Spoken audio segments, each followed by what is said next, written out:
Mesdames et messieurs, chers amis, je ne peux être parmi vous à l'occasion de ces 11e Journées nationales des professionnels du développement social urbain, mais je tenais à vous adresser un message sincère de remerciement. Je sais votre mobilisation quotidienne au service de la cohésion nationale. Or, celle-ci est éminemment fragile en ce moment et vous le savez mieux que quiconque. Se cristallisent dans les quartiers des interrogations qui concernent tout le pays. Quel avenir pour nos enfants? Quid de la promesse d'égalité? La laïcité est-elle un instrument de liberté? À toutes ces questions, nous devons répondre très concrètement et c'est ce que nous faisons notamment à travers la politique de la ville. Nous nous sommes dotés de nouveaux outils auxquels vous avez largement contribué.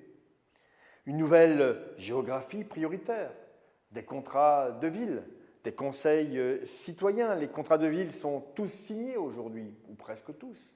Les concitoyens sont quasiment tous installés. Nous sommes passés ensemble de la conception à la réalisation et désormais les premiers effets se font sentir pour les habitants. Parallèlement, il est essentiel que le droit commun soit particulièrement mobilisé pour ces territoires.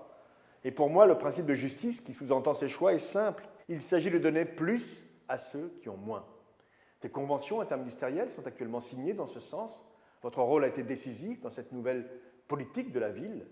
Il continuera à l'être par votre action, mais aussi votre analyse critique, car nous avons le souci d'améliorer sans cesse nos politiques publiques. Il me semble d'ailleurs que 2 sujets méritent une attention particulière. Premier sujet, le développement économique des quartiers où nous pouvons encore ou devons encore progresser. Deuxième sujet, la lutte contre les discriminations.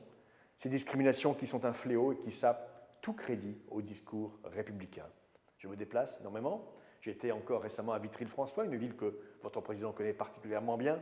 Les acteurs sont, je crois, satisfaits des décisions prises ces dernières années. Les habitants apprécient que nous venions à leur rencontre. Ils voient que nous sommes à pied d'œuvre, mais leurs attentes sont grandes.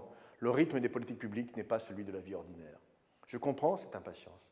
Et il est de ma responsabilité, de celle de tous les acteurs de la politique de la ville, de faire mieux, mais aussi plus vite. Bon débat alors, et à bientôt, je n'en doute pas, sur le terrain.